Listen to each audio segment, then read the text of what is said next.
समय ठाकुर जी मंद मंद बंसी बजा रहे हैं और जैसे ही बंसी बजाना प्रारंभ किया,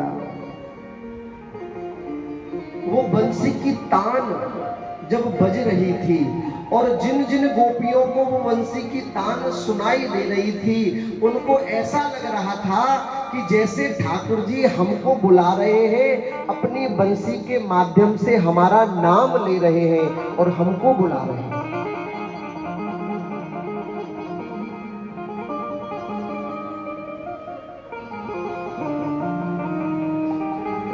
ठाकुर जी बंसी बजाते जा रहे हैं।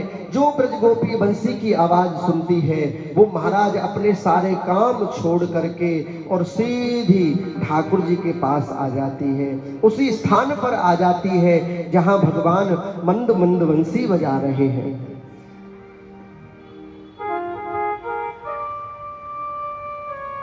एक ब्रज गोपी महाराज एक आंखों में काजल लगा रही थी। एक आंख में काजल लगाया, एक में लगाना भूल गई। जैसे ही बंसी बजी, तुरंत महाराज भगवान के पास हे श्याम सुंदर, हे श्याम सुंदर करते हुए दौड़ लगा करके और भगवान के पास आ गए। एक गोपी झाड़ू लगा रही थी, झाड़ू वहीं छोड़ी और भगवान के पास आ गई। एक गोपी अपने पति को भोजन करा रही थी, बीच में भोजन छोड़ करके और वो सीधी भगवान कृष्ण के सन्मुख खड़ी हुई।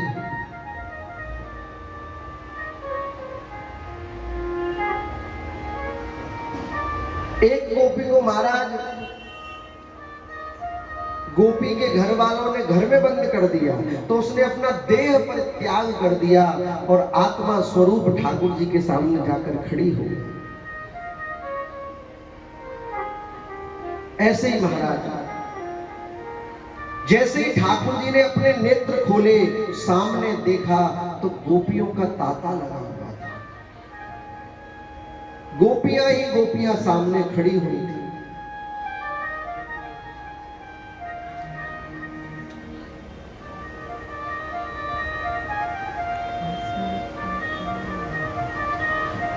ठाकुर जी ने देखा गोपियां खड़ी हुई हैं, तो भगवान ने सबका स्वागत किया। भगवान स्वागत करते हैं। स्वागतम वो महाभाग प्रियम किं करिवाणिव ब्रजस्या नामयो कश्चित् मृदा गमन कारणम्।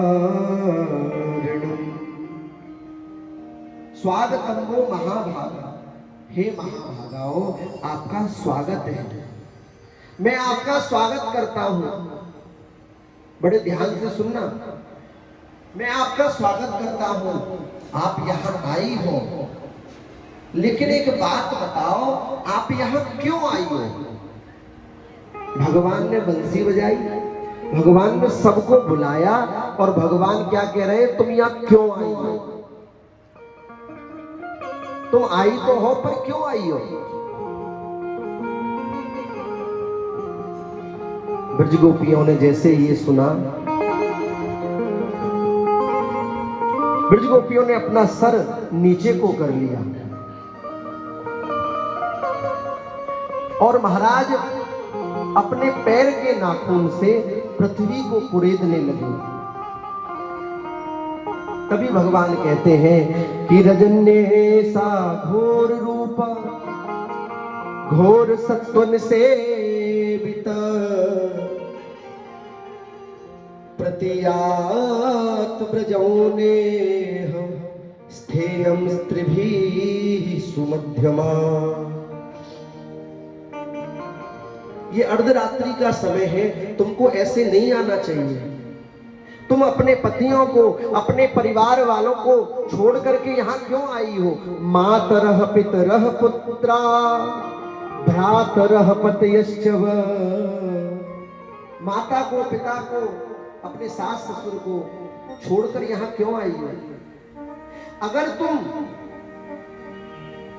वृंदावन की शोभा निरखने के लिए आई हो तो मैं तुम्हें वृंदावन की शोभा के बारे में भी बतला देता हूँ, वृंदावन के बारे में बतला दे रहा हूँ।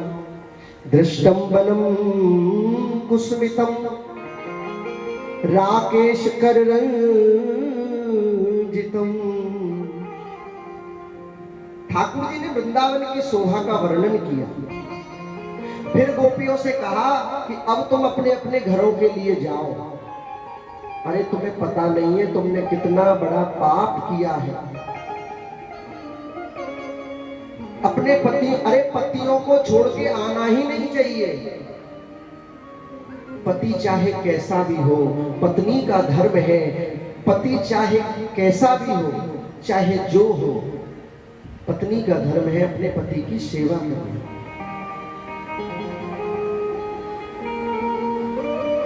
दुशीलो दुर्भगो वृद्धो जड़ो रोग्य धनो पिव पति ही श्रीभिर्नहातप्यो लोकेप्सु भिरपातकी। पति चाहे जड़ बुद्धि हो, पति चाहे व्रत हो, पति चाहे पापी हो, कैसा भी हो, पत्नी का कर्तव्य है अपने पति की सेवा करना। और तुम अपने पतियों को छोड़कर यहां चली आई। भगवान कहते हैं अपने अपने घरों को जाओ।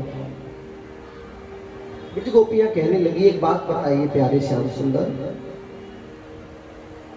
आपने हमें यहां क्यों तो बुलाया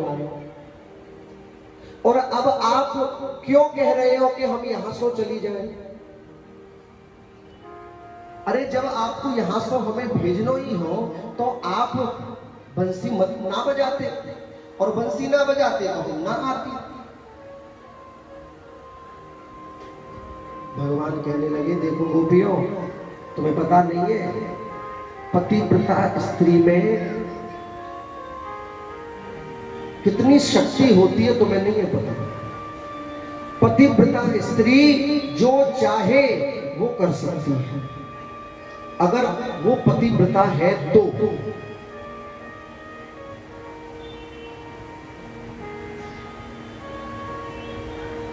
अब भगवान एक दृष्टांत के माध्यम से समझाते हैं कि पतिव्रता स्त्री में कितनी शक्ति होती है।